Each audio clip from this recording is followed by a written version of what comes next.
Hey, yeah. Now they can. Hello. Hello. I look really short on the camera because you're all tall. Not you, Lauren. Shut up. We're bookended by 7-foot men. I didn't ask my dad about your praise of him or like him last week. I don't know whether he listened. But see, Ben just sits there doing nothing the whole time. Sorry, can you Just playing free cell over here. Freeze. Must be. Forgot about that game. It's the thinking man solitaire. All right. Gulag Rob. No, I'm only going to say nice things. What's Hi, gulag? Can you how guys are hear ya? us? Hi, how are you? Gulag's like a Russian jail, isn't it? Hi, how are you? Hi, how Coming are in ya? loud and clear. Excellent. All right, you ready, Lauren? Start. Lauren Sharp.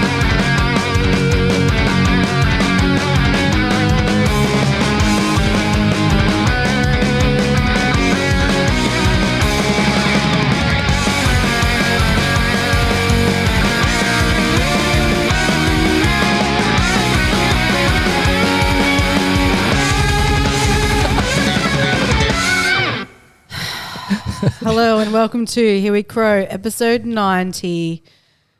Oh, boy. We promise that's the only time tonight. Yeah, we're not going to become the fart pod. No. Well, there might be a couple more times later. Let's be real. Look, I'm copping shit for my head. People think it's the first time they've seen my head. Your full head, I Yeah. think they're saying. And you should It's because cop I do shit. this. I do the Head. setup, so I Yeah. just sort of put me off to the side. He cops shit for it every week from us guys, don't worry. Yeah. Tom says I got a big cranium. That's not very nice. You should see my Big daughters. cranium for a big brain. Come on. Yeah, well, that's right. Yeah. That's right. yeah. Welcome to Here We Crow, episode 90. Yes, we're miffed. We're miffed and annoyed, but we'll get onto that a little bit later. Welcome, Sam, Hello, Lauren. man of big cranium. Hello, Dan. Hello. Hi. Hi, and welcome, Ben. Thanks, Lauren. Here We Crow, episode 90. Can you believe we've made it this far and the Crows are still 13th on the ladder? Mm-hmm. Lucky. Are we still 13th or have we gone down? Anyway, 14th, I think. it is, it's going to be a pretty low-key show tonight, I feel. I don't know. Nah, no, we'll How's keep the it energy? Well, my energy's down. I'm pretty flat after the weekend. It's hard to be excited. A little bit. Yeah, I understand. If we talk about things that aren't football, we could get the Yeah. get the mood up. Irrespective of that, we're obviously going to review the game and we'll talk about the upcoming game against West Coast. We'll pose a Crows questions tonight also, and Dog Act is back, among other things. We might, in fact, go live and interactive. We'd love to hear from you because I accidentally forgot to recharge the phone, so you couldn't leave us voicemails. I think so. We might Bozza open the tried lineup. too. We might have failed Bozza here. No, that is a shame. I'm so sorry. We will rectify this. In the meantime, Ben, would you like to give us some stats for the number 90? I will, yep. I feel like you're a little underwhelmed last week with my efforts. So Oh. Really? Put Did it- you think that? I did. Oh. So I've Maybe they were. tried a bit harder this week. So I don't know. Maybe if, Dan and Sam would like to pay some attention. Oh, sorry. They don't. Jesus. They don't. All right. So I'll give you as much attention as you give me in my segment, Ben. I listen quite intently. I'm listening, Ben. Get on with it, Ben. Thanks, Lauren. So debut player, number 90, James Tyson. I just saw your notes and I had to look him up, and I had a crush on him when I was a kid, I reckon. There you go. Yep. Do you play in one of the premierships? 98? He is a 98 premiership Yeah. player, played 44 games from 98 to 2000. However, he debuted in 1993 for Richmond against Adelaide Crows. Wow. In that 130, whatever it was. Round 16, 13 goals to Modra, Yes. 139-point win. Huge. So he played Those were the days. one season for Richmond, got delisted, 4 seasons for Norwood, and then we picked him up after that. And he So- became a premiership star. Yeah, so a variable but pretty handy career in the end. Might be a bit soon, but our draw was 90 versus 90 against Brisbane. So It is too soon, Ben. It's too yep. soon. now, we're all about live and interactive, so this is a bit interactive for you guys now. Players. So, what do you think, stats-wise, Paul Pleasure and Matthew Robran would have the same as each other? Poor pleasure. And Matthew Robin. 90 kick-ins. 90 shoulder pop-outs. 90 tackles. Freeze against. Oh. Jesus. Matthew Connell and Kane Johnson. What do you think their common stat is? Bounces. 90 marks. Bounces. Freeze 4. last one. Is Ben the worst quiz host ever? Ah, he's doing it. I actually have really good access to his notes. Oh, yeah, right. Because So they're you just- really you should big. cheat. But no, I'm not cheating. It'll get it done Yeah. I'm quicker. not looking. I don't know why I'm copping so much from Sam. I'm just trying to bring something to the pod. No, I love it, Ben. Good work. So, Goodwin, Jenkins, and McKay. Pretty different sort of players. What could they all have contributed in their career? Exactly the same. 90 games. No. 90. No, the only you one say you with could see his 90 computer? games was Ricky Henderson. So, Jerker definitely kicked more than 90 goals. We should have put this into the chat. We could have just paused and patted. That'd be Who fun. are the players again? Sorry, Ben. Goodwin, Jenkins, and McKay. I'll get, McKay. 90. McKay probably 90 played 90 more hamstring games. injuries. than he Yeah, should. well, close. Close. No, Close. it wasn't close. No idea, Ben. It was 90 goal assists. Oh, So you're on the right target when you said goals, but yeah. So Yeah. there you go. Yeah. There Just you trying go. something a bit different for the stats. No, I liked it. Oh, good. Have you bit got more, just a little bit snappier next time. How Have you did got that- people born in why did that 99? I'd probably be quicker Thumbs if I was down getting thing less go on the complaints. screen. Did you do that thumbs down that went on the screen then? Oh, no. Someone else did. happened there? Someone else is unhappy with it. Wow. Jeez. All right. Well, this might be the last time we do the stats. Tough So, last bit was the born in 1990. Oh, I was waiting for this. Yeah. So we've got a few players. I'll go from least to most games. So Will Young, Jonathan Beach. Then we got Phil Davis, left us. Cheers. Sean McKernan, left us, but we kind of got rid of him, I think. Patrick Dangerfield, left us. Could come back. He another might come Judas. back. Yeah, Oh, yeah. Throwing God. darts at the board. Yeah. Tom Lynch, kind of, I guess you could say he left us for North Melbourne for that great. Tom Lynch didn't like it when I called him 10-goal Tommy the No, other week he at the gave game. you absolute He nothing. hated didn't- it. Yeah. What? Yeah. Why would he not like that? I don't know. He didn't think it He was just funny didn't at like all. Lauren. Yeah. Yeah. He However, took one look at me. He was like,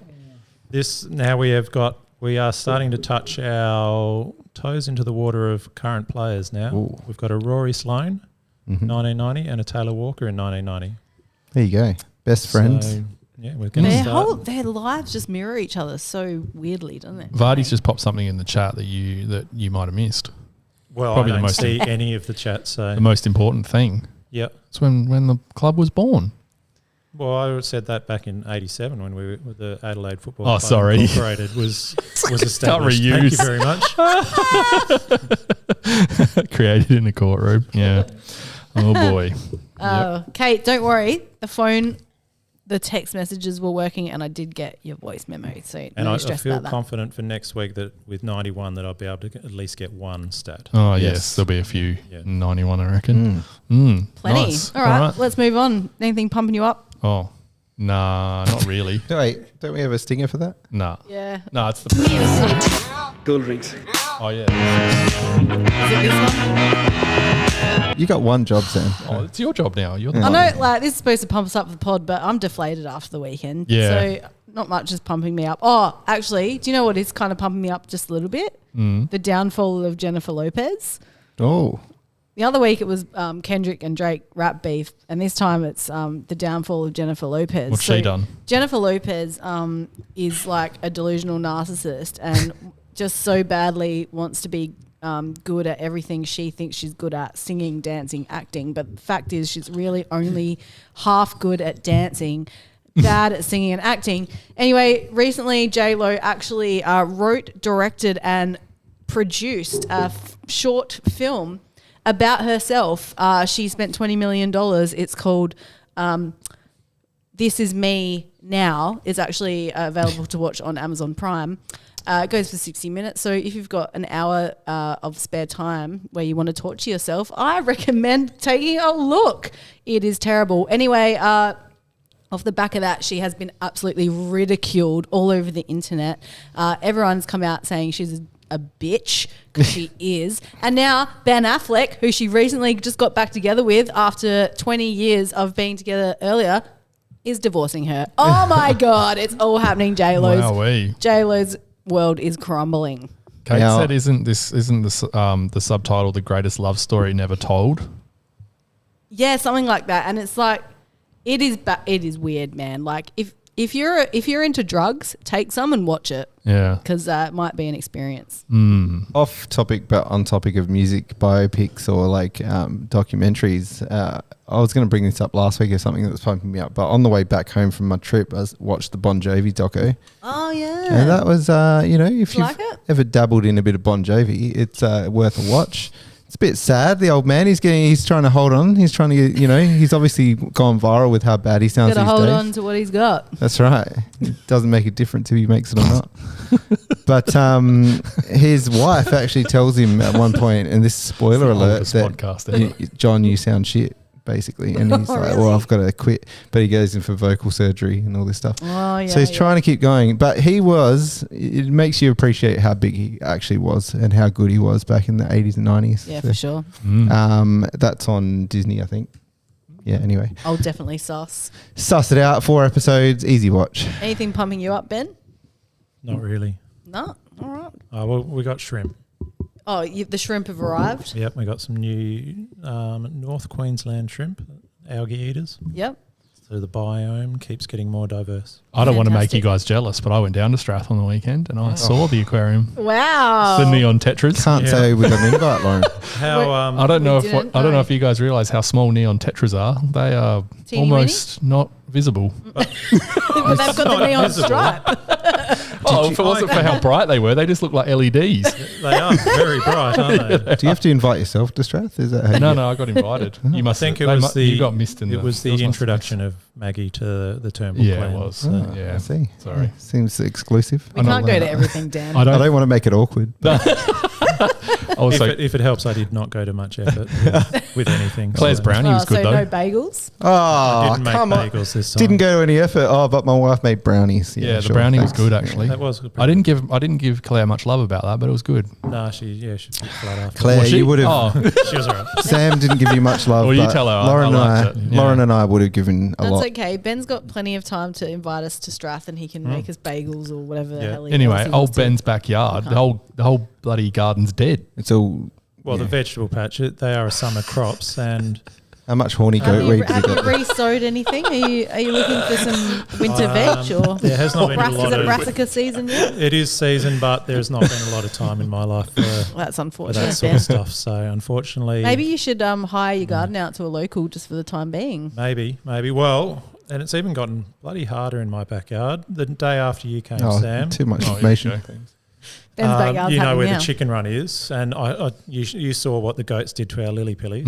We planted lily pillies for a snack for them. They pushed the fence in and ate the whole bloody plants. It's pretty funny, actually. Then they stepped it up the next day.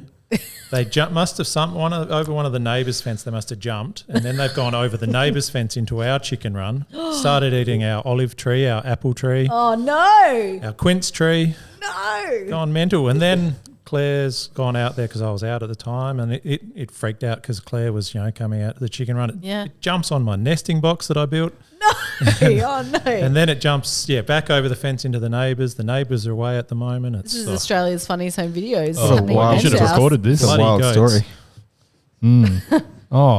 Paul Quirky said the last episode of Gardening Australia featured someone in Strath. Thought it was going to be you. Nice. Yeah. Well, it probably should have been quirky, but well, we had to cancel missed the last minute opportunity because of the goat issues. Anyway, we're seriously parts. dropping viewers, so let's talk about football. Yeah, All right. interaction's gone down. Yeah. Time to talk about the stupid football. The stupid game. Collingwood 12-6-78. Crows 11-8. 74.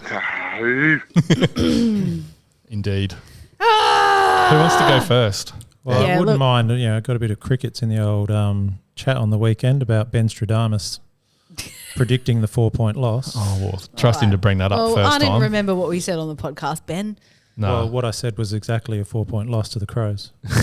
Well, great. Are you happy now? You satisfied? Well, some sort of recognition would be great. Yeah, okay. Can you They're giving predict it we'll to win you. next time? Yeah. Look, Only if it's going to happen. Touche. You go first, Ben. yeah, I wanna hear go Ben's- first. I want to hear Ben's thoughts. My thoughts. Yeah. Yeah. Yeah, I don't want to talk about it. Well, they're going to be short, but because normally I just let you guys ramble. And Yeah, I know. That's why I want you to go first. No, you're right. Let the I man think go first. The positive is, again, we fight out games just, to be competitive, not to win, but it's nice to fight it out to the end. I felt like the big thing is we didn't punish Collingwood for their turnovers that they created. So Very much. they gave us enough opportunities to run forward and put a score, but our connection with going forwards just wasn't there enough. After the first quarter, we were dominating that first quarter, but then we ended up winning like inside 50s by about 10. We had a better disposal efficiency, 76 to 69. You make me go first. The stats are coming out. So, and as a result, that was partly because we smashed them for uncontested possession, so 225 to 267. But we just didn't have the efficiency going forward. So our connection again just wasn't there. A lot of the stats looked all right for us, but we just couldn't finish them off, which was disappointing. Ben, you talked about them, us not punishing them on turnover. Well, they really punished us on turnover. A couple of ones I noted were big ROB turnovers, a hack first kick in the first quarter that resulted in a goal, and also turnover from a fumbled handball resulting in a goal in the third at crucial moments. Just unforgivable. But I think the biggest things for me, biggest disappointment overall was these. You're never going to get Brisbane and Collingwood, as we have in the last 2 weeks, in a more beatable position currently than what we have, and we've just blown it both times, unfortunately. Yeah. My thoughts are that we were just not very skilled. Like we were very we were just fumbly.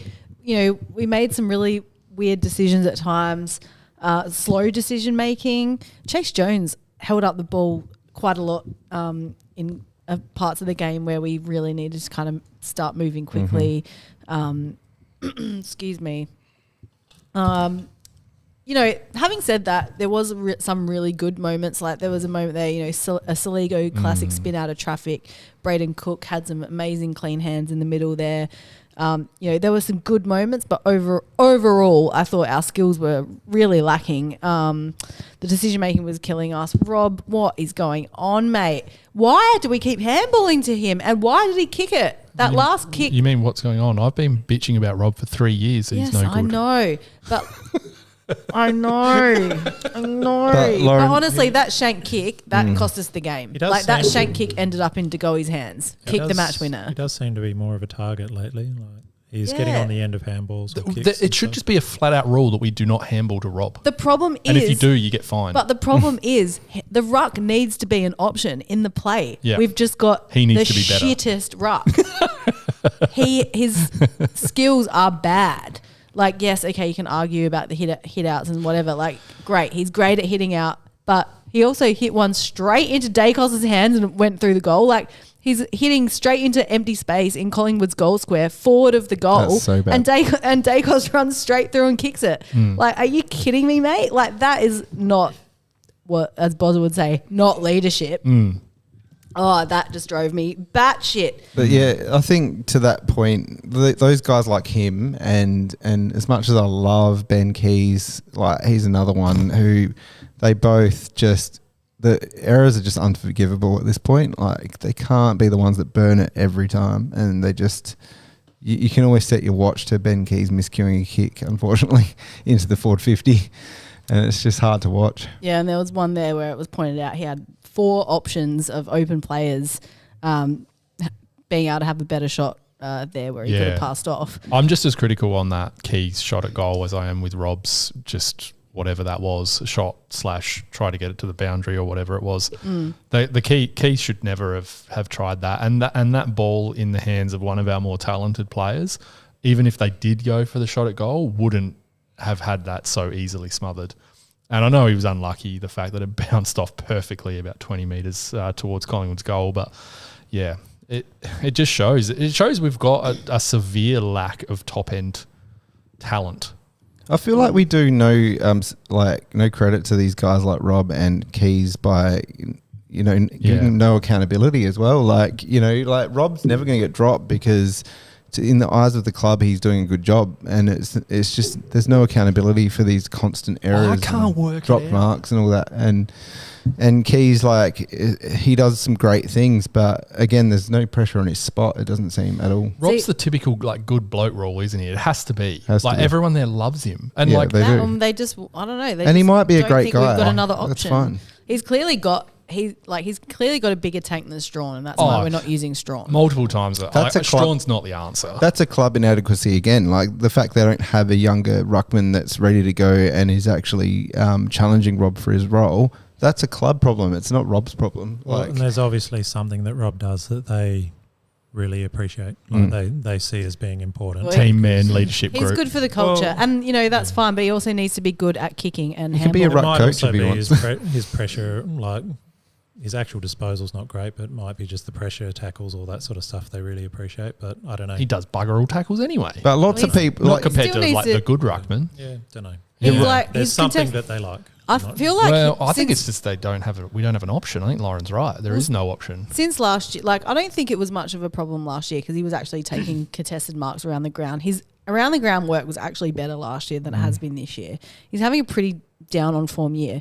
The thing that annoys me is that he won't own up to it. But he got dropped last year as well for a few games, and we did actually, or 2 games or something. So yeah, it does kind of baffle me. And if we're not looking for a ruck at this point, what is going on down there?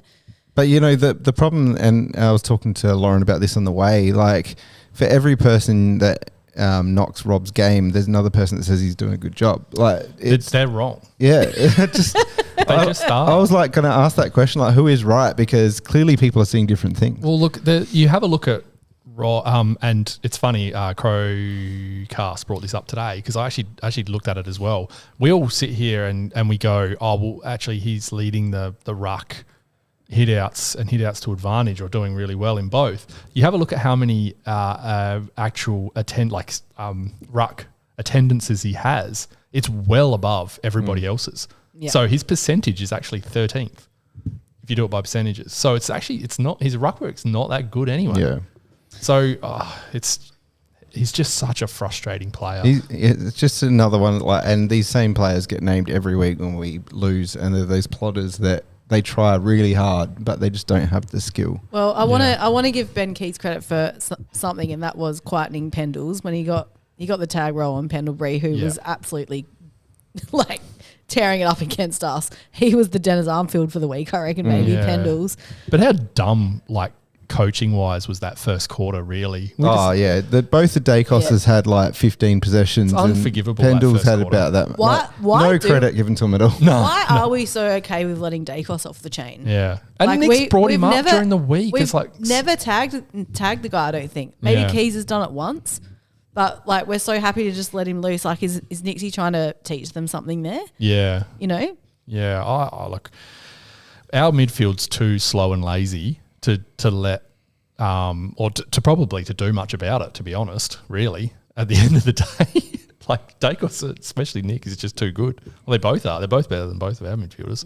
Britt's made a good point in the chat here, saying Filthy might have been the one to finally put Rob under pressure this year, but given the injury, we'll never know. Yeah, no, that's absolutely, that's a good point. Having said that, though, they seemed to want to play him up forward in their trials, which is interesting. Who's that?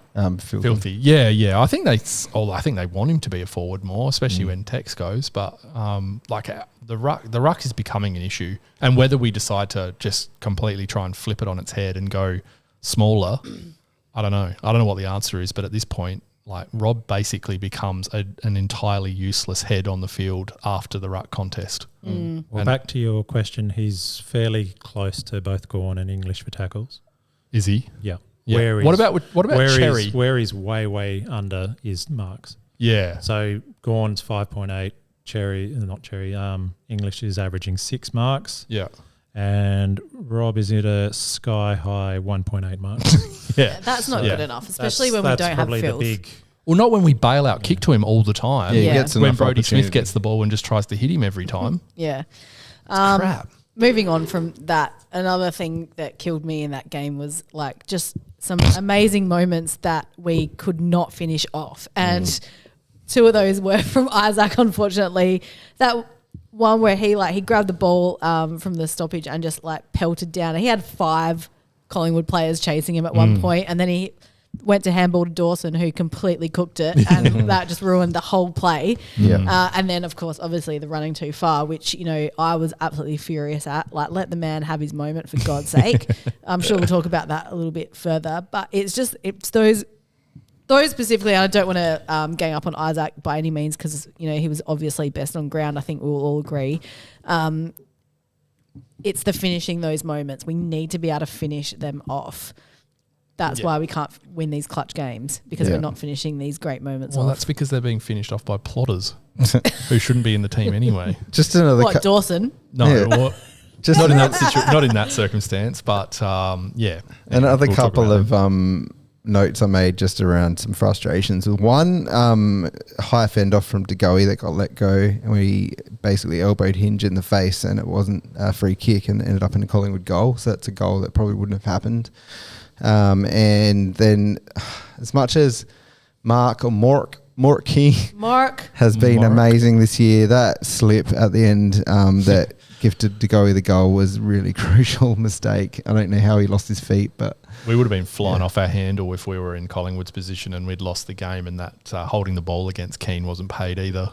All he needed to do was spoil that ball on DeGoey though, and he lost his feet. Yeah, that holding the ball call, like, I can't remember if he really had prior, but someone was saying it was a throw, but he didn't have his hands anywhere near it. Like the ball just like kind of got squished out of his arms and like kind of popped out. I was very confused at why people were saying that he threw it. Like his hands weren't actually near the ball at all. It was just one of those ones that was, you know, if it had been called holding the ball, no one, like, we would have been annoyed, but it would have looked like probably the right call. It's one of those ones that holding the ball is such a lottery anyway. It's so stupid. Exactly. Ben and I were whinging about it on the weekend as well. Like, you know, you're kind of rewarded for not trying to dispose of it. So if you just let it go straight away, you get let off. You try and hold it and try and do something with it, and you penalise more often than not. Yeah. Well, I'll probably have my rant later if you're going to talk about the rank and stuff about, in general. Rulings at the moment are just... we absolutely will. We will. Let me get to some comments. There's been heaps of comments from here from the chat. Where we go? Oh, there was one here from Tom. You go. I was going to say Adam Waller said Keys has been one that's actually good at playing a role that isn't sexy or shows up on the stat sheet, but struggles to know his limitations and goes for the hero moment. Yeah, I 100% agree with that. Yeah, and I think that's, you know, it's something he's always suffered. And Tom said it's an AFL trend that no one tags anymore. Really, only Sydney is the team who tags, with James Jordan has been elite. And who was he playing on this week? James Jordan. He was tagging Sarong. No, who were they playing? Carlton. Oh, yeah, that's right. Sam Walsh. Yeah, Sam Walsh. Screw my fantasy divas. Yeah. I was like, oh, you bastard. Yeah, I know. He really clamped down on him. Yeah. Yeah. Do you want to go on your whinge yet? Or do you want me to whinge? I've got some whinge points. I don't know. Well, I'll probably oversold it. But it's basically, it's not the fact that Rankin didn't, under the letter of the law, run too far. It's the fact that we have so many rules now that is just potluck, and they're too hard for umpires to actually be consistent with. So whether it's running too far, holding the balls, potluck, arm chops seems to depend on which part of the ground you're in. And there's just too much that's open to interpretation or guesswork, which means that it's very frustrating as well. It's hard not to get a complex when 4 times now, very close games, it feels like it hasn't gone our way. And I think that's the point for us. I totally agree, Ben. And that's why it's this week's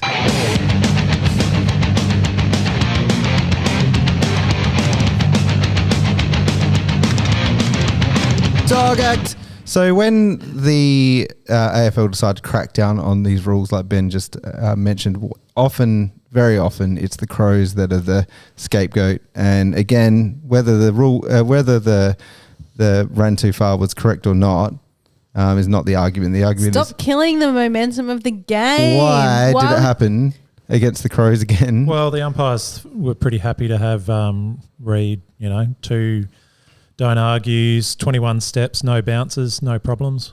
That's right. But yeah, don't know. Just like let a thrilling moment in the game happen. Like it's not like he ran like ridiculously too far. Like it was a couple of steps. Do you know? I don't know. Because I never like count how many steps, or I kind of just know by timing with that kind of stuff. Yeah. Like how I can tell. Feeling. Yeah. And to me, it felt fine. And so when that call came back, I was just like so furious. Like, I cannot explain it. I was shaking. I was like going, Matt, I think Matt was worried about me. Like he was like, "Are you okay?"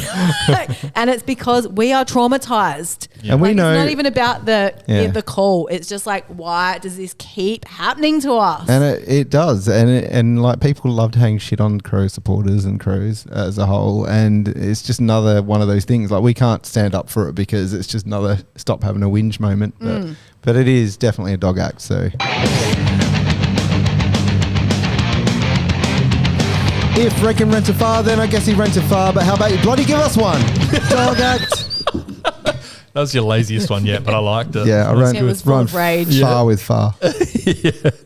Also, Issy makes a good point. No one would have complained if the umpire didn't call that. And Absolutely. I think that is such a good call because you can apply that to almost probably 75% of umpires' calls these days. You don't call it, people won't care. As long as you don't call it semi-consistently, less calls, the better. That was such a line ball ran too far that, like they don't call those most of the time and people don't if the notice. rule is 15 metres, how often are players actually bouncing every 7 steps if they're going apparently 2 metres per step? Yeah. So yeah, that's right. Exactly. It's crazy. Yeah. No, completely agree. Yep. What else we got? We got to do votes, but I think... Oh, actually, one funny thing was when I was driving here, I was listening to Kimbo and the Rooch on SEN. It was actually the podcast version of the Rory Laird interview. Kim Dillon's last drinks. When are you getting them, Kim? What? What's this about? When he left Channel 9, there was a whole Facebook group dedicated to Kim Dillon's last drinks because he didn't get any. Oh, righto. Okay, I didn't know about this. But he was trying to prod Rory Laird into dobbing in Rob and the mistakes he was making. Yeah. It was pretty funny, actually. Like, Laird gave him absolutely nothing. Oh, that's surprising. Yeah, it was the interview was so boring. Of course, it's Lairdy. Yeah, Laird's, I reckon Laird and Scott Burns have lunch together every day. Be a thrilling hour. What about Laird? You want to discuss Laird? I think Laird needs to go. Like literally out of the team. Laird, that won't happen. I feel like Laird's having a Matt Crouch moment at the moment where he doesn't really belong anywhere. No. But he strikes me a little bit like we've accused Sloan of in the past as someone who's never going to give up his spot. If there's a chance he's going to be playing. Like he's never going to say to the coach like, nah.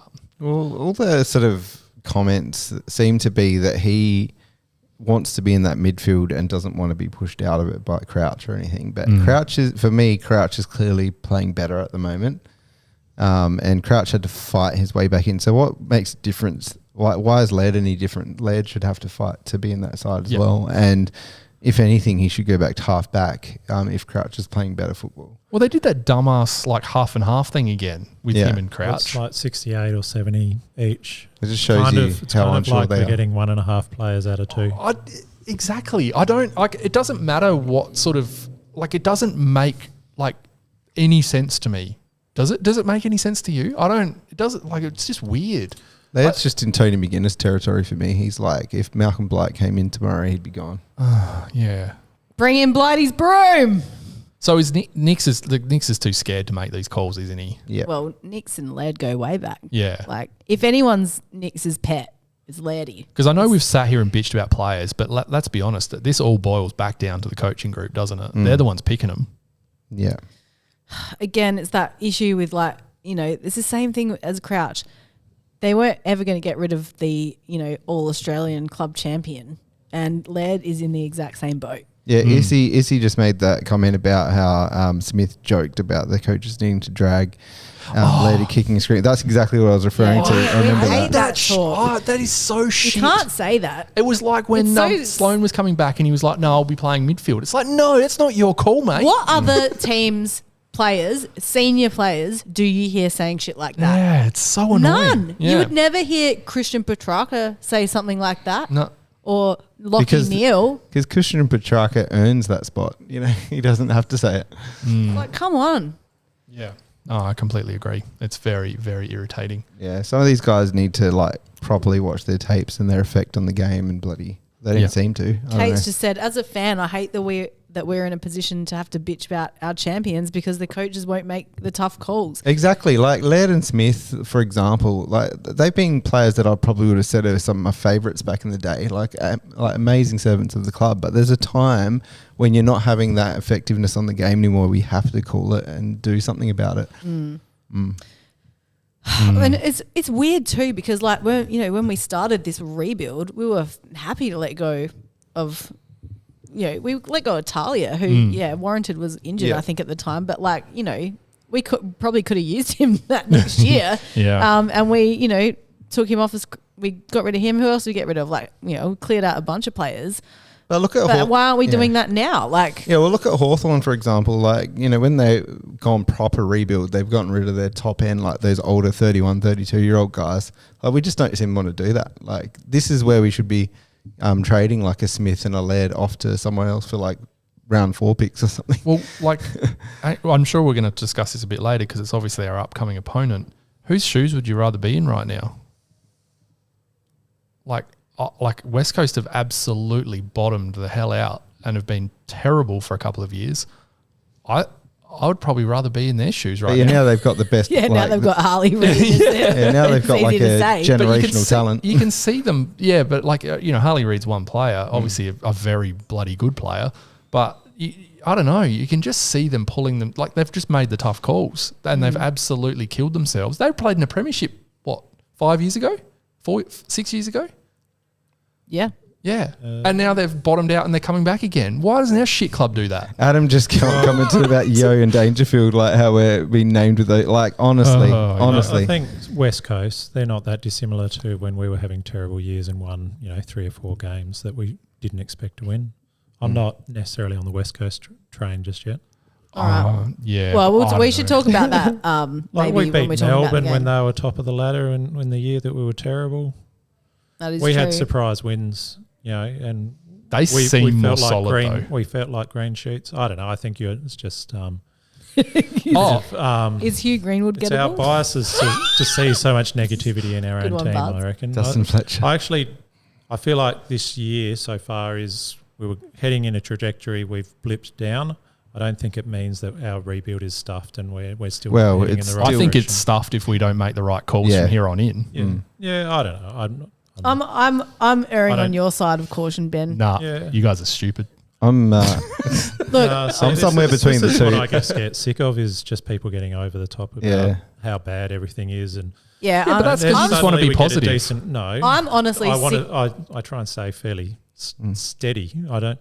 When things are going really well, I probably then err on the slightly lower side of optimism. So I tend to be very middle ground, very dull. I'm with Ben. But that's fine. And like, this is not like, but that doesn't mean we have to be the same. Like, I think everyone's entitled to how they want to feel. And there's a ton of negativity out there. We're not alone. I think there's some very frustrating things about players and the club at the moment. But I think you also said that I was wrong for my with a smile, Ben. Come on. I think to play devil's advocate on this whole thing, I think to Sam's point, it's about making the right calls from here. Like, some of those plotters need to go, and the tough call has to be made at the end of this year to take us to that next level.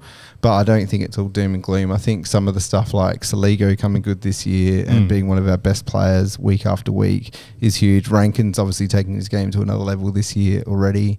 I wouldn't disagree that I'd prefer us to be more aggressive with starting to get our younger players through.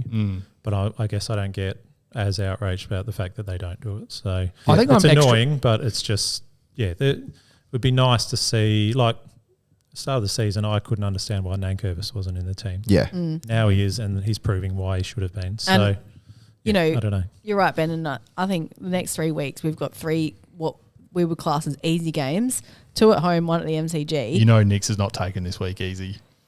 I know, and that's what frustrates me. Like this is the 3-week period where we can actually debut some players, get Dowling in, get Ryan in, bring back Pedler. He'll be ready in a couple of weeks. Yeah, and like actually do something.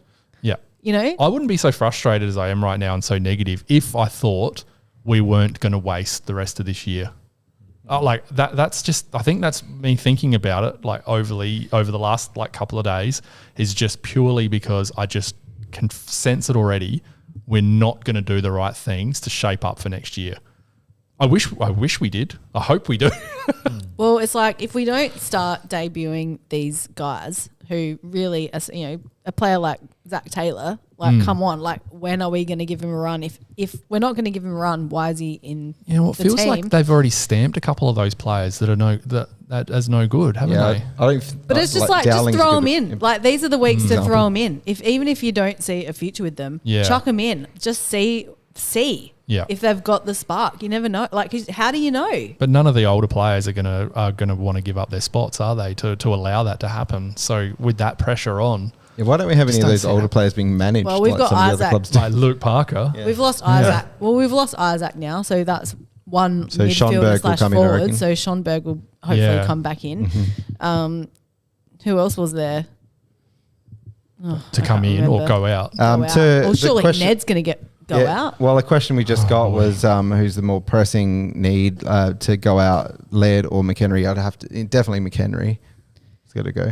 I think for development, you could argue Laird though.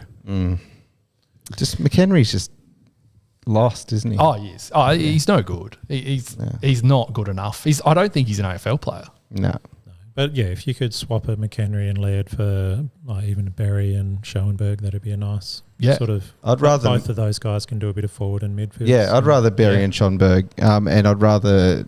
It pains me to say this, but I'd rather Murphy than McHenry because I think Murphy actually does a little bit more. Murphy had a great first half. Yeah, he did. He certainly started strong. Absolutely disappeared in the second half though. Unfortunately, Yeah. 3 disposals I think in the second half. Yeah, Murphy's no good either. But Yeah, he just played all right in the first half. He played all right, yeah. Why did they sub Shoal off? Because I thought Shoal was actually having a decent game. Like, tactical sub made no sense to me. Yeah, no, I don't know. No one really agrees. Yeah. No, I agree with you. Sorry, I was reading comments. He just set up a goal like right before he got subbed off. Yeah. It's very bizarre. I think like the Shoal one though, does anyone, I don't think he's that good either. Really? When Shoal's on, he's on. He was having a good game. I think he does some nice things. He's one of those players I think that I kind of put in that like I want him to be a bottom 6 player in our team. But yeah, I know you like him. Sorry. No, well, I like him as a guy. Yeah, obviously. But like, if you were comparing Shoal to Jones this week, oh yeah, well, Jones way has been terrible. Like way worse. Why wasn't he subbed off? Yeah, we should have been subbed off instead of Curtin in that game a couple of weeks ago. I love Chase too. Yeah, I love Mo. I love Mo. I don't hate anyone except for Rob. Issy. Nick's plans the sub before the game. Yeah, I know. That's the feeling I get too, and it's oh boy, like it's good to have tactics. Tom's saying that Shoal has no toughness. Well, we know that, but not he's a luxury. Not every player has to be tough. No, and he's not. But he's not wrong about that though. I think that's where I was going. You kind of want him to be that. Like that cream player, but at the moment he can't play as a cream player because we're not good enough. Yeah. Oh, come on, boys. All right, let's get into votes. This has gone on long enough. All right, hands up if you don't have Isaac. Oh, Sensible Crows in the chat. He said Mavis says back in the boys, Laird and Smith will come good. All right, hands up if you don't have Isaac Rankin for 3 votes. No. All right, everyone's got Isaac for 3. Cool. Who else have you got, Sam? It was 2 to Dawson and 1 to Hinge. Okay. Dan? I was just going to make a comment how it just pains me that nearly every week I've got 2 players that weren't developed at the Crows as top 2 votes because it just shows our development. How many times this year have you said, how lucky are we that we've got Dawson and Rankin. If we didn't have those two players, it would be dire. Scary. But yes, Rankin 3, Dawson 2, Saligo 1. Excellent. I've got Rankin for 3, Dawson for 2, and I gave 1 to Nankervis. 20 disposals, 80%, 11 marks with 3 intercepts and 365 metres gained. 50 metres gained for the game. Well done, Lukey. Ben, who you got? Rankin. I went with Hinge for 2, 26 possessions, 96% efficiency. Pretty good, Mitch. And then Dawson for 1. All right. He was just Hi, I'm Tyson Edwards. lower. He had a really bad first quarter, didn't he? 63% with his efficiency, so he wasn't as clean as he'd normally be. But his marking was on point. Well, he's exactly what we've needed, is that a competitive marking midfielder. That's often our weakness, is being able to mark when we're under pressure, and he brings that. Hi, I'm Tyson Edwards. You're such a quiet achiever. All right, going the other way. Ben, who's your quiet achiever? Nankervis. Mine was Fogg with 2 goals, 4 marks and 6 score involvements. Dan? I also had Nankervis. I thought that 20 disposals and the other things you mentioned after being the sub last week was a bit of a slap in the face for him even being made sub. He should have just been on the field. Sam? I went Nankervis as well. Oh, there you go. Sorry, everybody. I gave him an actual vote.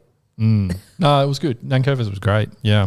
Josh said, unfortunately, Murphy and Ned had to replace Cameron, which is like comparing an F1 to a push bike.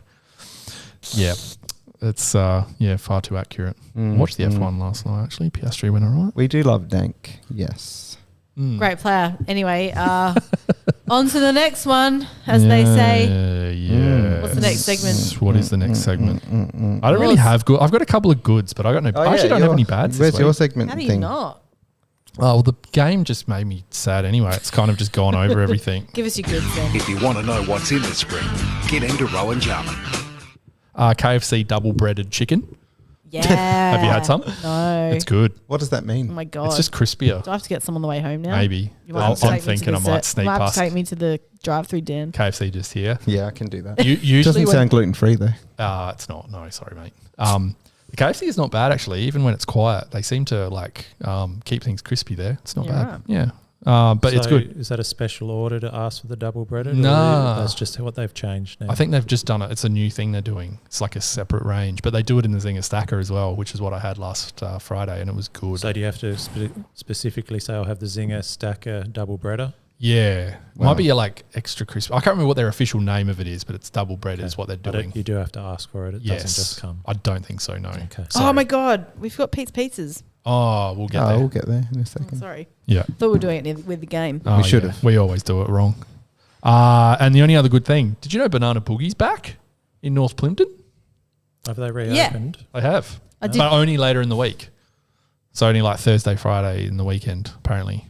The vegan place, which they tried to give a go there, has been howled down by the locals, apparently, all coming in and complaining about how shit it was. Yeah. Wow. And now the bakery's back. It's pretty weird because, I worked at that bakery there for a short period of time, and it wasn't hugely busy, so it made complete sense that they would try to change it a little bit. Odd behavior by the locals there. Yeah. If you've got a good thing in your neighborhood, you got to go there and Maybe utilize embrace it. Yeah. Exactly. Don't want none of hopefully those they will now. vegans coming down here. No, Jeez. that's right. Exactly. Not in North Plimpton. Make But some the real amount food. of stuff Right. that I'd throw away at the end of the day was sometimes insane. You gave freebies to Curtly Hampton though, didn't you? No. Is that where you saw him? You used to see him? Yeah. Big, Yep, regular customer. Maybe it was him that he's probably started the petition. Yeah, maybe. No, that's all I got. Just those two things. No bads. No, what? I know. Well, I've been so negative about the game and our players that I just I didn't write any bads I've got a down. bad, and that's that I didn't win the $100 million Powerball. Yeah, no But one- the good is that I'll no probably one win did. the 150 million. That's right. Let's Ben, hope did you so. have a bad? I thought you said. I- Did you have a bad? I No. used it up on the, Oh, the yeah, goats, you and whinge. I'm not going to bring that Oh, back the up again goats. because All right, well, should we go to Pete's Pizzas? We should. Let's do Pete's Pizzas. I'm doing it.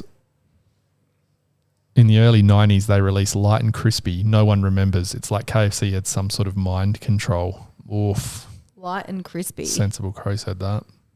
barbecue chook at KFC. I remember that. That was good. That was actually like really Red good. Rooster style, just like chook. Like a whole chicken. Yeah, right. Actually, one of the best chickens I've ever had was that. KFC used to deliver back in the day. Even. They did. And peas. Yeah, I remember the peas. Yeah. Good one. Now I'm gonna have to get KFC. I'm not gonna make you drive me there. I'll just go on my own. Lizzie can't understand the chips, the potato and gravy, but like it's. What do you mean? With chips. What can't you understand? Well, she just can't work out why it comes in those boxes. I always just get gravy on its own because I can't handle the potato part anymore. Yeah, right. Because with the chips, it's always like you try and stick the chip in. The chip's always soggy and shit, and you can't like dip it. Oh, you go to the wrong KFCs. I kind of want potato gravy. All the ones around my area are crap. No, the one on Main North Road, that's the best one. No, it's not. That is the worst one. Good. No, it's great. It's so bad. Oh, you go at the wrong times then. Gee. I go at every time, and they fuck up my order every single time. See, I've had the best from there. I've had to ring up and complain like 3 times. Oh, I've written a Google review. Like, how come these cunts can't get my fucking order right? Who brought this up? I like it how everyone in the chat's talking about football and we're talking about KFC. Wait, I was a bit late. I was a bit late on this, but We've got to talk Pete's Pizzas. Oh, for Where's fuck's Pete? sake. Why Pete. does this thing never work for me? Just press the button. It's not connected now. Here's that. Do you guys want to hear my Pete's Pizza song again? Pete's Pizzas, Pete's Pizzas, Pizza, Pete's Pizzas, Pizza, Pete's Pizzas. Thank God.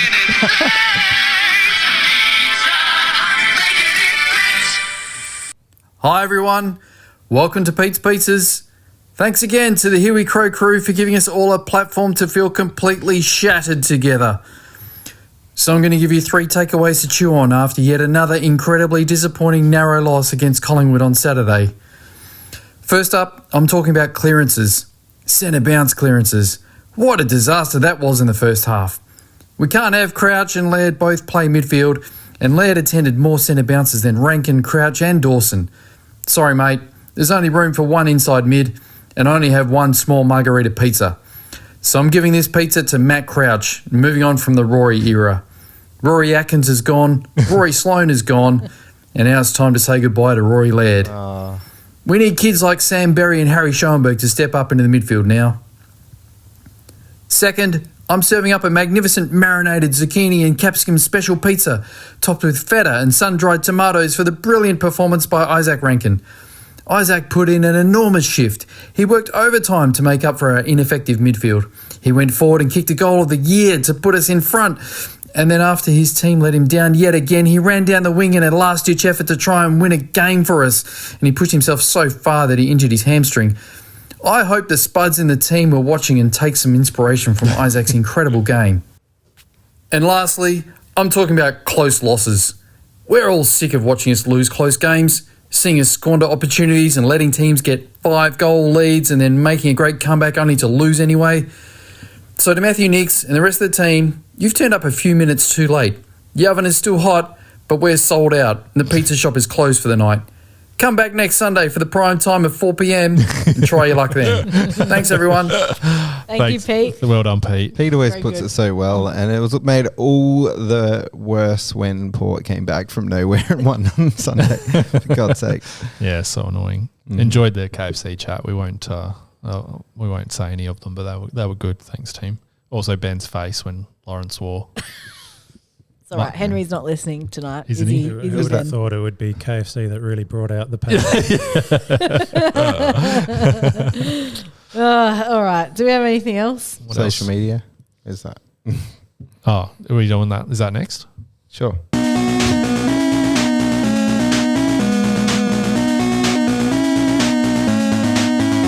Out of bounds on the full. As always, thanks for giving us some messages and sending us some tweets. Oh, fuck.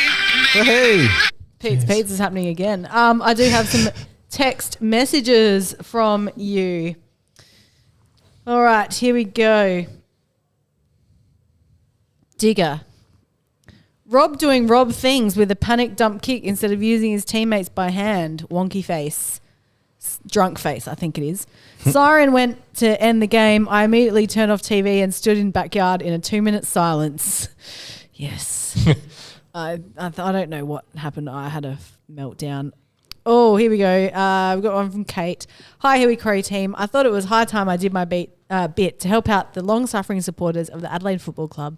I hope this can help us all to find our centre and a sense of calm as we move into the mathematical possibility phase of our season. Great. Peace and love, Kate. And she sent this. Welcome to Serenity Now with Kate. This is a breathing meditation. To begin, close your eyes or rest your gaze on a spot in front of you. Imagine you have a Sherrin football in your stomach. As you inhale slowly through your nose, imagine the Sherrin inflating like our pre-season hopes and dreams. Oh, what? what's the rest of it? That wasn't very soothing. Was that it, Kate? That was it. That's all that's sent. Can you dial in for the rest of the no. meditation? Oh, wait. What happened? That was the opposite of soothing. Wow. Pause for a moment, Oh, like you are in stunned silence after seeing another controversial free paid in the dying moments of a close game. Now, slowly exhale through your mouth and imagine the Sherrin deflating until it is completely empty and flat, like our faith in our talent, skills, and prospects for success. Now, gently open your eyes and repeat this mantra. We calm as one. Well done. Oh, sorry Nice for the work. brief pause there, Kate. That was amazing. That was great. Have you read audiobooks before? I feel like that could be Yeah. a new job for you, Kate. that was good. Kate ASMR. You do a bit of that sort of Was. meditation-y sort of stuff, don't you? With No. your with what's that? What's the ex-footballer you do stuff with? Nuz. Oh, Chris. No. Chris Massey. No, Nuz. We calm as one. Calm. Calm. I didn't Yes. see what Calm. Nuz. No, that's Oh disgusting. my God. All right. Sorry. I've got more. Not to be. Oh, here we go. Oh dear. Where am I? Okay. I think this is from Jaden. I think. I should save people's names. Today, I believe the experienced players are the ones who let us down in the end rather than the inexperienced. I thought there were a few standouts on the bad side of things. Walker, looking his age as well, and selfish and lazy habits have crept into his game. Gone from the barometer to a player that makes you scream at the TV. A little bit. Keys, ultimate try-hard player and a boomer's favourite because running hard means you're good, apparently. His ball use is horrific. Let's not forget he didn't catch on at the Lions when they were awful and no team offered him a contract. The last 1.5 to 2 years are showing why. Ooh. Murphy, what can you say about the guy? Nothing. My mother told me if I didn't have anything nice to do, don't say anything at all. I missed a word there. On the better side of things, I thought Dawson, Rankin, Fognan, Cavesaligo, Rochelle and Rob were all decent or better. Rob? Jaden, what game were we watching? Not to be a negative Nancy, but another player I thought cost us, Rory Laird. There were a few opportunities for him to come off his man and impact a contest in tight congestions, and he chose to do nothing but stand there and watch. Yes, unfortunately. That did happen. And Brad has sent us a message as well. Brad Law from the socials. He said, I feel sorry for the boys, the effort they put in and the result being a loss. I feel they deserve so much more than what they're receiving. I guess we're supposed to be used to it by now. I hope they find a way to keep motivated. Love the podcast. Thanks for all your weekly efforts. Thank you, Brad. Thank you, Thanks, Brad. Tweeters. Do we get anything on Twitter? We did. We got a little bit. Next bit, 40 runs needed, said Dogak, going to work every Monday as a Crow supporter. Yeah, it's a hard time. Yeah, especially after that stupid power one. Chris D. Field says, can we get the record for the oldest recruit on $1 million? That's something we haven't talked about yet. Could happen. What? It could happen. It could happen. How much did we pay Kerry? Ben would know that. Is that in his stats? It I would think know. that would be before the $1 million. Yeah, player. exactly. Yeah, definitely. Lockie said, please just play Billy.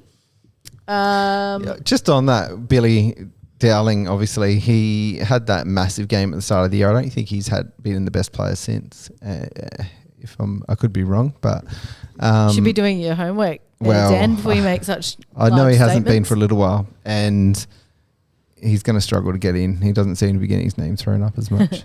Welcome, Jad, to the pod chat, the live YouTube chat.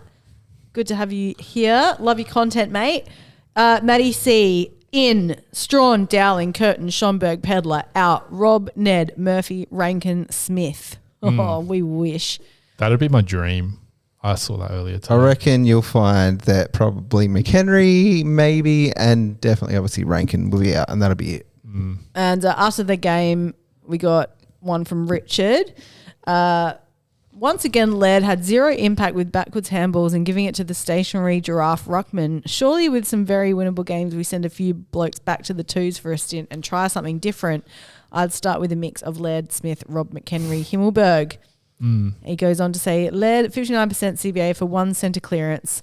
I watched him go to Nick Dacos with some cheap push and shove, then stood on our offensive goal side of him. No surprise Dacos got the ball and see you later. Laird has no defence built into him as a mid. I'd rather Keys at CB. Fair, very fair. I got some Instagram. Yeah, You done? go for it. Yeah. Daniel Altman. Don't think I'll see a win against the Pies in my lifetime. Yeah. Probably right. Looking hard. Interesting call from Issy as well. They're leaving Dowling off the best players list on purpose. He's a very consistent SANFL performer. Very interesting. Yeah, he got 30 and they didn't put him in the top 5. That is pretty interesting. Nonsense, he will clarify. Since they seem to put Crouch and Laird in the best player purely based on stats. Yes. Sorry, I was just reading that chat there. That sounds interesting. Sensible. Yeah, 100% gaslighting from Nuz. That's what he reckons. Wouldn't be surprised. Just try and shut the supporter base up with the player getting in the best every week. And then us just not picking. play the best player. No, we've got to play Laird. Lele Smithers. We love them. Oh, boy. Tom, Rob needs to pull his fucking head in. Wouldn't have mentioned it if I hadn't seen his aggravating bonce. That was your fault. Yeah, I know. Sorry. You love stirring him up. Yeah, I thought I was going to not swear there, and then I thought, well, Lauren's already ruined that. How late's this? Hot on it. Richie McRicho. Selection statements required have to drop Laird and Smith. We dropped Crouch for less a year ago. Yeah, I think we brought that up earlier today, earlier in the pod, didn't we? Yeah. Crouch had to fight for his position at the end of the year. He was almost out. He was almost gone. Yeah. Yeah, Laird is absolutely in that bracket now. Well, it's not even so much about the specific player. It's just about how we want to structure up and what's going to be a successful mix of midfielders. It's been argued so many times by fans that you can only play one or the other unless you're going to put Laird back to halfback, which they seem to reluctant to do based on his own comments about wanting to be a midfielder. So and they clearly believe that because they're playing them, half game time each or whatever it is. So why not make the call? One of them has to go.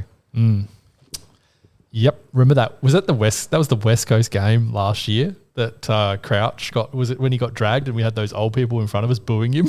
Remember that? No. We had those We had those seats that Jason put us in. I don't know if he booed, but he said and stay on the bench. Or it was something. It was very. One of them had a Fremantle scarf on.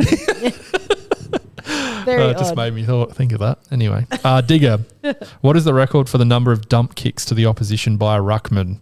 Seriously though, if Pies were at full strength, we would have lost by 10 goals. Correct. Yeah. Yeah, it's hard to argue with that. What are their key injuries at the moment, Collingwood? Or their forward line. The whole forward line. So Jamie Elliott. And Myercheck. Myercheck, yeah.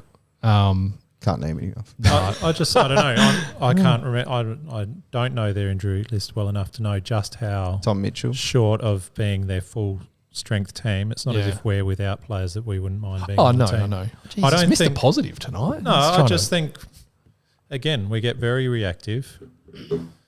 Still bottom. Howe and Sidebottom. Yeah, Howe was out too. Yeah. Sidebottom played, didn't he? Yeah. Did he? Yeah. I didn't even notice him. Yeah. So I don't know. I just think they weren't terribly absolutely weak, but last week they were still going to be tough. And we nearly beat them in Melbourne. Yeah. It's not the end of the world. The sun will come up tomorrow. No. I think like why are you trying to calm us down when this is what the people want, Ben? They want rage. Maybe I'm just contrarian, but I don't know. It's just Ben. We all like I know I said, and I think we all agreed that that winning games this year wasn't a priority. The problem was us not doing the right thing whilst we were losing, and I'm yet to see or be convinced that we are going to do the right thing now, especially since we're going to miss finals. Yeah, certainly it would be nice to see younger players or different players being given games. I think what we'll see is that the next 3 weeks they've got winnable games, so they'll play their best team for those 3 weeks, what they class as their best team for the 3 weeks. And they'll play back into form in time to get smashed by Sydney at home.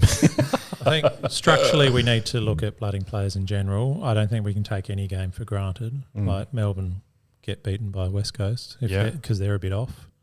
So you still got to try and put out your best team. Well, that West Coast game, when they were absolutely shithouse last year at home, was a grind and a half until the last quarter, wasn't it, from memory? It was very wet. Yep. Yeah, it was really wet. Yeah. Was that the Fog goal that just skidded on from 80 Oh, yards or yeah, it something? might have been. Yeah. I remember that game being really shit. It was a terrible game. You were quite negative leaving a win, and I was just happy to see a win. What's that? The West Coast game last year. Yeah, no, that's right. It was that was no good. Probably going to see the same this on a late Sunday. Everyone's favourite time slot. Do we have Bozza's selections? Yep. Let's do them. Well, do we want to talk about the game at all we'll put first? it in there. Yeah, we could do that. Ben, what have you got about West Coast? I feel like Ben and Sam might need to get in a ring after tonight. They're both pretty angry at each other. No, we just like to robust debate. We do this when we sit next to each other on the couch watching the football. This is a bit of beef carrying on from your secret rendezvous in the weekend. Just preparing for the pod without us.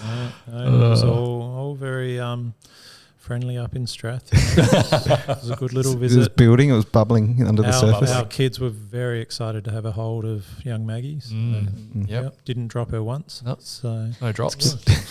Better than Sam. Yeah, did better than Rob. Dropping. They didn't have as stiffer arms as Rob with the big baby. They were reasonably. It was not bad. Good. Anyway, so West Coast. So they've had the 3 wins. They've beaten Richmond, who are rubbish so far this year. They beat Freo, so that's the equivalent of us beating Port, I guess. Surprise win, but it's like a showdown. And then they had the big win over Melbourne. It's probably their best win so far this year. Yep. Their other noticeable game that was better than was expected was when in gather round when they gave a bit of fight against Sydney when they were up in Mount Barker. That was probably their other best sort of game. I guess they got within a goal of Essendon as well. So so they've certainly getting more competitive, but I think they'll still be inconsistent, and hopefully we get them on a down week. In terms of stats, they're last for kicks and last for handballs, so they don't mess around with it. They're 15th for contested possessions as well, so they're not getting in particularly hard. Where they're doing all right is their scoring efficiency, so they're 6th in the comp for their scoring. And it was my note, Waterman having quite the season. So he is going to be probably our most important matchup, is someone who can negate him just marking everything. He's really bloody good, isn't he? I don't know. Can Butts go with him? I don't know if it would be a Butts or a Keane. He's equal first in the Coleman at the moment. Yeah. So he's really important. We need to not let Reid be particularly damaging. Laird will cover him. Don't worry. Yep. Well, Laird's short enough that his Don't Argue might smack him in the face and get a few free kicks. Just rely on that. Yeah. He doesn't mind making a name for himself with the Don't Argue. He's just I think he aims at players. He doesn't try and get away from players. Yeah. He just goes at them with the stiff arm. Yeah. So imagine that confidence at 18. So it'll be interesting to see if our new recruit is back from injury this week in Yo. I think there's talk about him getting back. No, don't do it. So he needs to be here for his private chats. A reasonable inclusion for them in their midfield in terms of burst out of midfield. So it'll be interesting. You'd hope that we can play decent and cover them at home, but you just can't take it for granted. Give the kick to Dennis.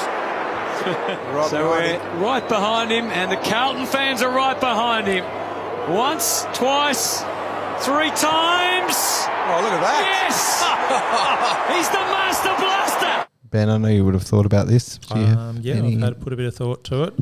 I reckon it's surely has to go to Luke Edwards for the the grudge match. We didn't want him. He didn't want us. Now he's going to really show us why we should have taken him for one decent game. I haven't really kept much of an eye on him recently, but I know a couple of years ago he played a few good games. But He's relatively fringe for them. I'd Yeah. say. Yeah, very fringe. Fringe in what has been a very terrible side as well. So I don't know if Petruccelli's playing at the moment, but he'll probably do all right. He's been okay. I think he's been playing more midfield lately, old Petruccelli. So Yeah. not just a small forward. he's the fast one, isn't he? Yeah. Yeah. Yeah. He's actually rounded out his game reasonably. So. Yeah. Yeah. Jack Darling's due for a bag as well, so could be. He does like a Crows game, Darling, traditionally. Yeah. Yeah. All right, shall we hear from Bozza? Yeah, let's hear from Bozza.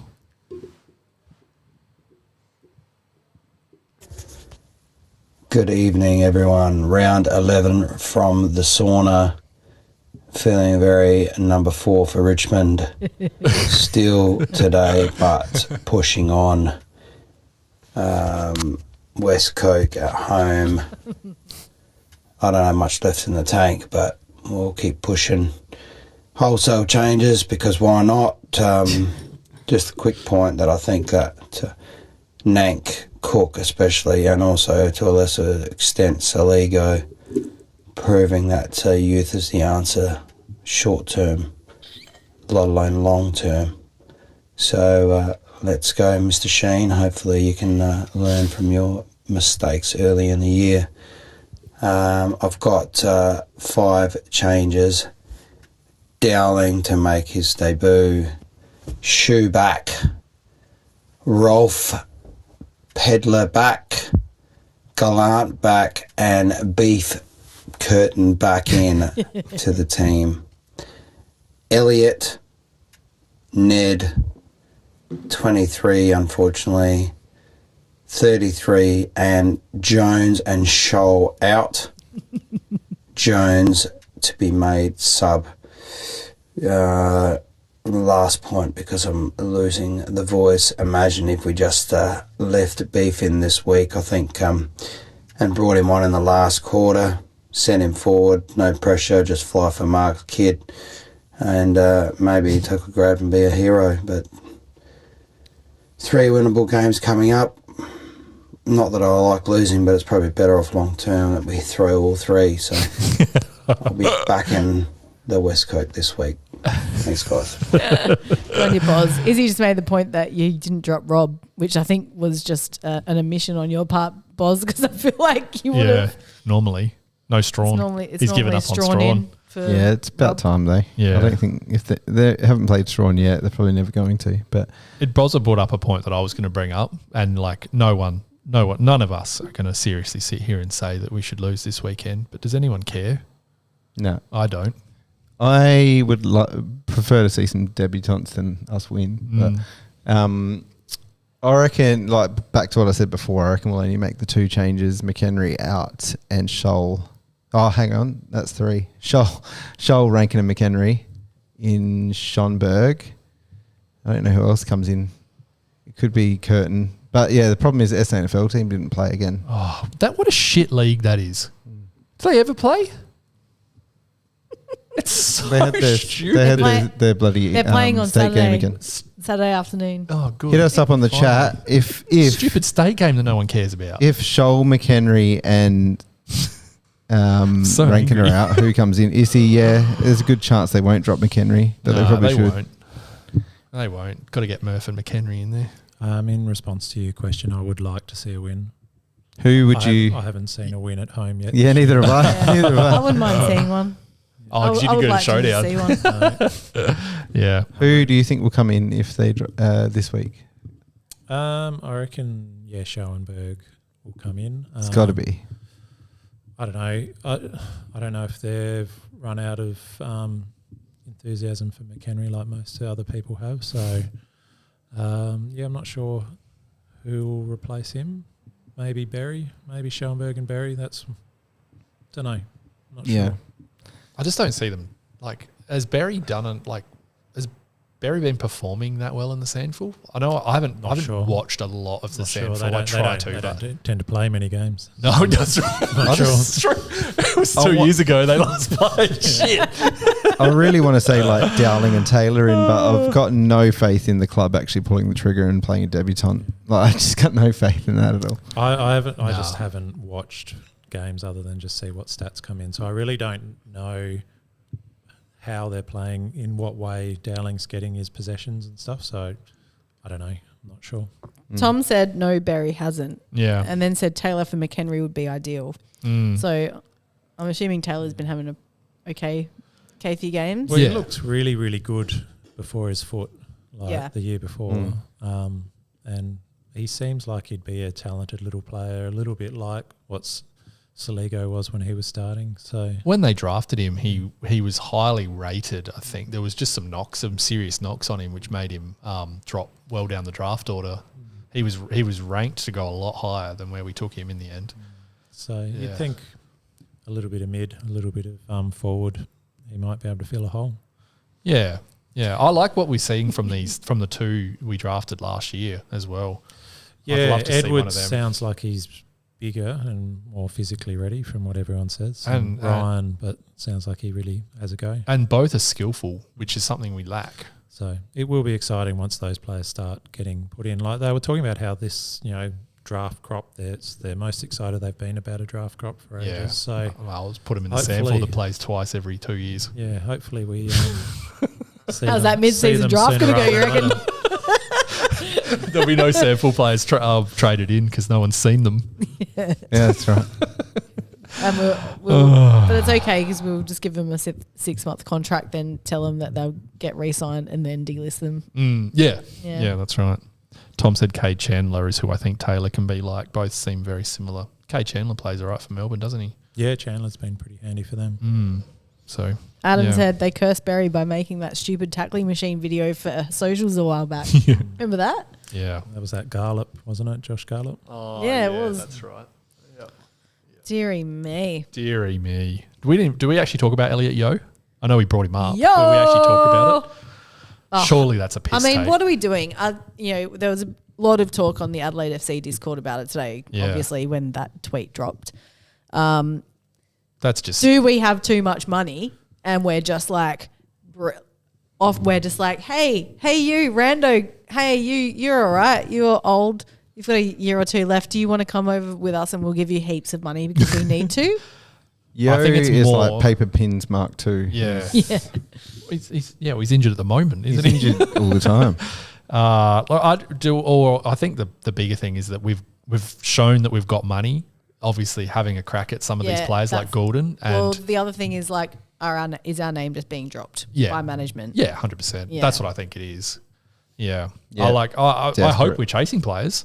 I don't hope that we're chasing players like Yo though. Tim Silvers did say we would be aggressive in the trade period. Aggressive, trying to get 31-year-old. Aggressively trying to get Patrick Dangerfield back to the club. Imagine if that's all we've asked, like that's where we're headed because we've asked the question and no one else is keen. No, well, unfortunately, North Melbourne were aggressive, seeking players. No one came to them. Well, we're like them. We're going to get like the Mad Magazine, Jared Pollock. How it looks like he'll be coming. I reckon let's just get Dusty now. Let's get Dusty now. Let's give him 1.3 next year. Yeah, that'll be good. He looks he like wants to finish off. He couldn't care any less about this year watching him at the moment. Richmond is so bad. He wouldn't mind a quiet retirement, would he? Well, we should want to hit up Nat Fife. Let's get Fifey over. Yeah, why don't we just give $3 million to Gorn? I mean, and then we can fuck Rob off. Would do that. Yeah. I'd love us to target a ruck. I think that would be fantastic. I don't think there's a lot floating around that clubs are going to be willing to give up, though. English hasn't signed yet. No, that would be nice. Ooh. Imagine us actually getting one of those players. I don't think it happen. So excited about it. Izzy made a point. Pay players like Sligo. I feel like a few of those young kids will have their contracts bumped up a bit money-wise if we can't get any of these targets. Someone like Max is due for a fair old jump up in contract. Yeah, big time. Yeah, but they would have that under control, wouldn't they? I would have thought. Maybe. You would hope so. Yeah. Well, clearly we want to spend because we keep offering people money. So allegedly. And 10-year deals. Yeah, Young Bean also wrote something that I was going to bring up. Richmond losing by 119. Yeah, that was good. Same scoreline. Same funny score. too. Yeah. Didn't realise that at the time. Not If exactly. only- Sorry, not the same score line, same end score. It But just needed Port to lose on Sunday. oh, yeah, I know. Yeah. Yeah, exactly. Quirky. Spend a heap on English when we should have drafted him. Oh boy. Let's talk about that again. Lauren loves it when we bring up old drafts. Was it Gallucci we took in front of English? Yeah, but we got to have a guy called the Gooch on our team that's for true. a minute. So. That was funny. Don Pike wanted speed, so we got Gallucci. That was Yeah, wrong type of speed. Anyway. Oh boy! All right, we Anyway, done. we done? We were going to Oh. do the Crows question, but we've kind of talked about it now. Yeah, We haven't talked about who we think is going to win this week. Yeah, that's true. No. You want to We have get to- offer something up? Can you put the 2-minute countdown for fantasy on, please? I didn't do a timer. Sorry. Oh, all right. Can you press a timer As soon on as your phone? as soon as Young Bean puts a sleeping emoji in here, we have to stop. All right, Young Bean, you got to control this. But also, you know who's in the chat? Yoav. Yeah, Yoav. Yes. He was giving you shit Was about Dowling. Not shit, but just telling you that Dowling's been top 2 in the Stanford all year. Oh, thanks, Yoav. Someone on the chat has more knowledge than us, which is not unusual. All right, you ready? Fantasy chat. Okay, Ben, I had another win. Oh, my God. I beat Radelaide Rejects, who's number 6 on the ladder. 3 in a row, Lauren. 3 in a row, and I got over 2,000 points as well. 2159 I ended up with this week. Very nice. I did captain Zorko, which aided me big time. Yep. So again, I've got nothing else. Again, we got 3 out of the 4 of us had a win. Why are we talking about this? Because I Is won. the Crows phone connected? Yep. All right. I was in the lead until the last game, and then I lost. So I'm Yeah, not- you got very close. You're only about. I was 8 or playing 10 second on the points. ladder too. Yeah. Sam got back on the winners list. Did I? Yep. I didn't look. I don't. How about that? I'm up against our friend Matt. Let's Wrestle this week, so yes. he's going to kick my ass. Yeah, Can't wait he's for that. got a pretty good team. In the other league, Rude. he actually beat me this week. Did he? He did. Really? And Jake, the last thing I'll say, Jake has jumped to overall points. He's right now ranked 598. Is he? He is. Yeah, right. It's impressive. He is good. Yeah. You're He up knows what against he's you're doing. up against the Pies supporter this week, Ben Pendleton's. Okay, where's he sitting? Don't know. Let's have a look. I don't know. I can't tell. Oh yeah, The 2 minutes is up. sounds tough. 2 minutes is up, and Sensible's about to call us. Is he? Yeah, All right. We'll wait for that. I'll put it on the screen anyway. Interrupt. Well, while we're talking about that, Ben, I'm just. Oh. Who let the dogs out? Well, Hang on. Hello? Hello. oh, who's Who this? let the dogs out, Mavis? It's- Yes, Mavis here. How are you? Hello, Mavis. Who Look, played I well? just want. Who played well? The boys played well. We nearly got the result. We had Rory Laird going back into the middle. That was a beautiful sight to see. He nearly got us tried over the very line. hard, didn't Masterstroke. Rory Crouch did a good job. Oh, and boy. Brodie Smith was back for his best. He did a wonderful job rebounding the ball, and I'm not sure. I think that Charlie Cameron did a good job too, playing out of the middle. Smith, he Mavis kicks is it cool. far, doesn't he? Meters gained are important in this day and Blistering. age, aren't they? Yeah, well, look. I think. Yeah. Wait, I've got another call coming. One moment. Sorry. Hello. Hey, no. What happened to Mavis, are Mavis? you okay? Yeah, no, I'm fine. Yeah, I was just waiting for Mavis to get off the line. I'm an idiot. She hogs that phone line. Oh, boy. No, it's great to Yeah. hear from you, mate. Especially after your podcast a couple of weeks ago, which everyone was thrilled to hear. How are you feeling about things now? Now that we've had a draw and also lost against Collingwood again. Yeah, far shitter. Yeah, much. No, I'm always an optimist. You know that. And look, I'm trying to find some positives. And I'm actually recording a podcast. There's going to be one out in a couple of days' time. So listen out for that, guys. Excellent. Nice. Bit of mid-season draft chat, but we're pretty predictable in that regard. So I'll discuss all that. But in terms of the positives, I like that Darcy Fogarty kicked 2 goals when he had a shit game. That was a good thing, because that needs to be his bottom benchmark now, for sure. the 2 goals. I like the fact that we've played Cook and Nankervis. I hated the fact that we had Nankervis as sub once, but overall they've been playing whilst they haven't really been setting the world alight. And now, who would have thought that maybe after 12 games they'd start to play some good football? That's what happens when you play our kids, you know? Fuck me. All right, like, I mean, it's good enough for 17 other clubs. I mean, you just have to look at Sydney, who are, 2 games ahead on the ladder, and all their midfield, Bahini, is under 24. Yeah. It's as simple as that. And that is purely, that's not drafting. That's development. Because James Rowbottom was a very, he's a nothing midfielder in his draft year. Just a good run-of-the-mill type, you know, let's get him and hope he turns out well. And they consistently played him. He's played 100 games now, Rowbottom. Insane amount of games, and it's paying dividends entirely. So they had one crap year. They accepted their fate. They said, you know what, this is a shit year. Remember that year they took Dylan Stevens? Yeah. That was that year. And they just said, you know what, fuck it, we're having a shit year, but we're going to use these 23 games to get games into the kids. They did it. They bit the bullet, and their rebuild lasted for what, like a year and a half? You know? Yep. I know they get concessions and all that, but their midfield, like Goulden is there as a concession person. Heaney is, but I'd argue that was in a different time anyway, and he's 28. Yep. But Chad Warner was picked 38, and Rowbottom was picked 28. Yeah. You know? Yeah, so, and that's time, patience, and everything else. And that is a club that cannot tolerate with their fans. Like their fans will leave the drop of a hat the minute they're losing, right? So they can't tolerate losing. We can.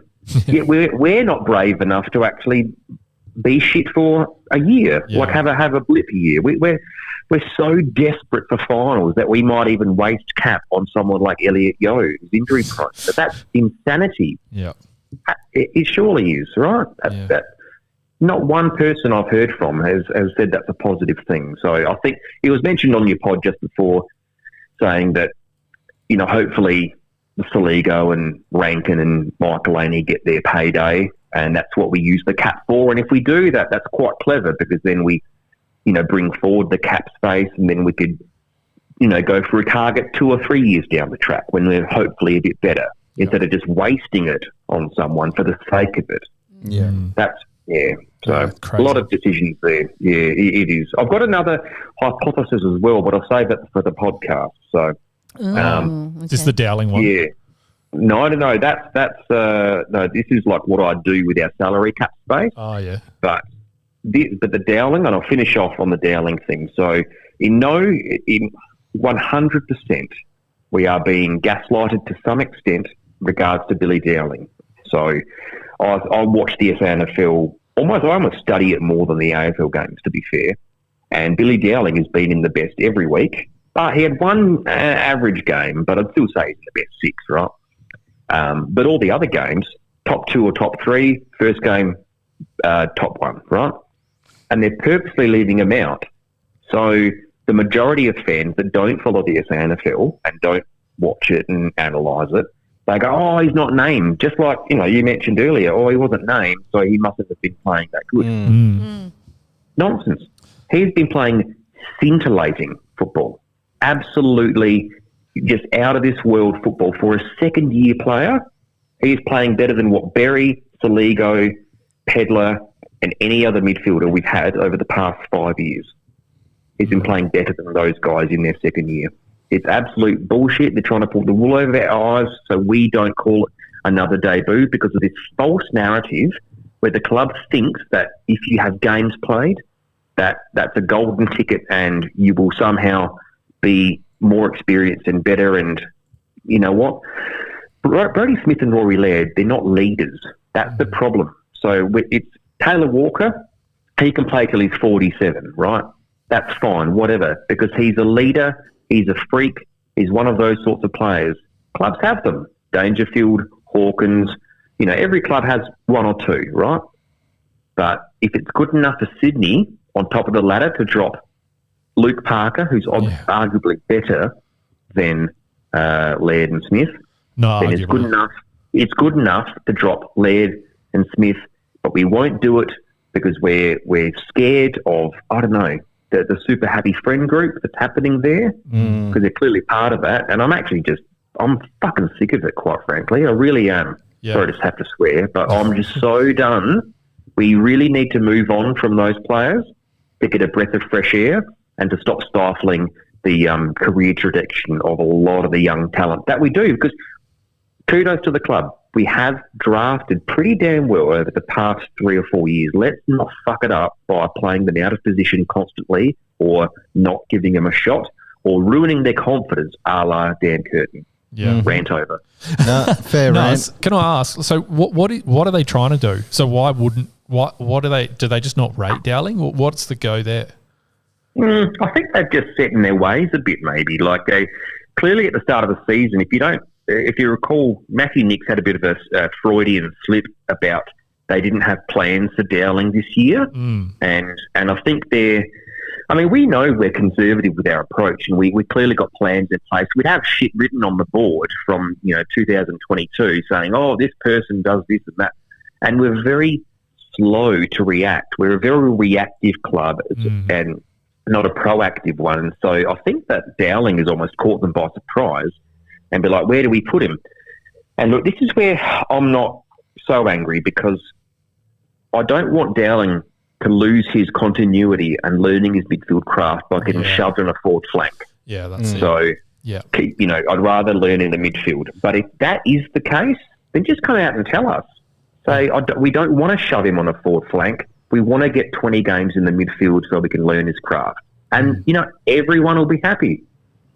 Yeah, as simple as that. That's been my running theory, is that they really just want to debut him in his actual spot. Yeah. They don't. And they're too scared to drop Laird or Yeah. That's the problem. You mentioned Curtin before. What if he was to come back into the team? What position or role do you think he should be playing? Defence or somewhere else? Defence would be the obvious. Yeah, defence would be the obvious one. But a role where he's not really accountable to many things. That's half the issue. Nan Curvis has given a pretty free run at it in terms of non-accountability. Has Braden Cook ever defended anyone? I don't think so. I know he's a forward, but I haven't seen any defensive pressure from Braden Cook. So you've got to give these kids a little bit of a leeway, not just sub them in 2 games, come out as your football director, Rashudo, and blame them for goals and the loss effectively. Like, diabolically bad leadership on our behalf in that regard. I mean, you have to carry a kid for 5 or 6 games. I'm sorry. It's just, they're not going to come in and do a Harley Reid straight away. They're the anomaly. The other 50 kids that are drafted, they need time. Countless examples of all these champions, Paddy Cripps, Sam Walsh, all did shithouse in their first 5 games. And then, patience pays off, doesn't it? Yeah. And he is pretty massive, and pretty massive doesn't always mean instant impact. Yeah, well, this is the problem about Dan Curtin. I don't think anyone, including himself, actually knows where he's going to end up. So he's 197, but he plays smaller. He can have the ability to play taller in the future, but he's not there yet. He's like a young puppy. You know how they have the gangly legs and they don't know how to use them yet? Because he had a 10-centimetre growth spurt last year, and he was predominantly playing midfield and a bit of defence as well, and sometimes drifting forward. But when he became big, they're like, shit, this guy can now play full-back and full forward, so let's put him there. He had a couple of games here and there, and he's never really solidified a spot. So he's a bit of a unicorn. No one knows what to do with him yet. No, because I thought I heard someone say he's not actually necessarily like contested marking is his strength, or intercept marking or whatnot, despite his size, because, as you say, that's not what he grew up playing. So. Yeah, no, he's a distributor. He's clean by foot. This is where we need to be smart with development. So it's very rare that someone with the skills of, or I don't know, like Mitch Hinge, you might argue, who's a good kicker from us? Who's a good kicker? Don't say Brody Smith. Shoal, right? He's like Lockie Shoal, just grew 12 centimetres overnight. Yeah. That's what he's like, truly. Just with a bit more hardness. Bit more hardness, yeah, absolutely. Yeah. Well, I mean, just the size alone, you know. Yeah, that's right. But he's that kind of clean outside distributor type who has the ability to go inside of the contest because of his size, right? And so that's where we need to model it. And when you describe the characteristics he has, it sounds like an inside-out mid or a winger long term. Yeah, some people have sort of talked a bit Pendlebury-like, where he's not fast, but he can find space where others would struggle, like in a contest. Yep, absolutely. No, he's been doing that for years. So, yeah, I think it'd be a waste if we use yet another pick 8 on like a defender that is a bit of a nothing type. Like you can get those anywhere in the draft. So, you know, if we were going to do that, then we may as well have just kept the same draft pick and picked up Darcy Wilson, who's an outside winger type. So Tom mentioned him saying like he had a pretty scratchy start this year, but Saints obviously just kept playing him, and he's looked really solid the last sort of 2 months. Yeah, no, he's one of my favourite in the draft. His IQ, football IQ is really quite high. For you see some of the highlights that he has, and he's going to be good, that kid. Yeah. But look, I'll leave you to it. I just needed to vent and rant and let everyone know that I have got a podcast coming out this week, so keep an ear out. And hopefully I don't go bald by then with the selection. And you watch, we're not going to pick. We're going to have Laird and Crouch in the middle more, aren't we? Yep. Unfortunately. I'm sorry, Lauren. Rankin out, yeah. Is there any chance that Rochelle gets some of the Rankin midfield? No. Fair enough. Even though I've got a point about Rochelle and the midfield in the next pod, so keep your ears out. I'll leave you to it, guys. Before you go, Nuz, you feeling all right? Yeah, I'm all right. Just having my good and bad days and good and bad moments. You know, it's just that's why it takes me a couple of days to record a podcast. And if I'm feeling good, I'll come onto a podcast and rant and rave, piss and moan, and I'll just have a sit down and relax. So no, all good, thanks, guys. Not seeing anyone for these split personality issues you've been having.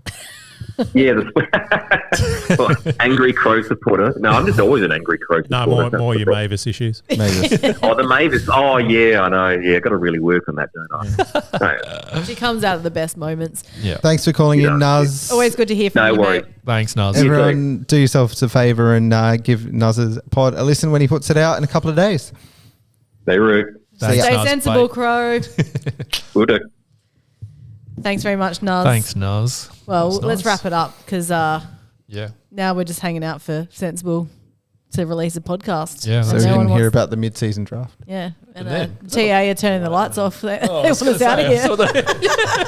We're on Monday night this week. There's no kids in the courtyard. All right, guys. Well, thanks very much for joining us. Obviously, there was a bit to talk about tonight, so thanks for bearing with us. We'll see you again next week. Maybe we'll get our old mate Limo back for the preview for the Hawks game. But go Crows, and we'll see you next week. Did we actually say who's going to win? Yeah, Crows by 45. Crows by 60. 36. Eagles by 2 goals. Oh, get stuff, Jesus. Thanks for joining us, guys. Thanks, everybody. Thanks for all your engagement on the chat, and we'll see you next week. Bye. Bye.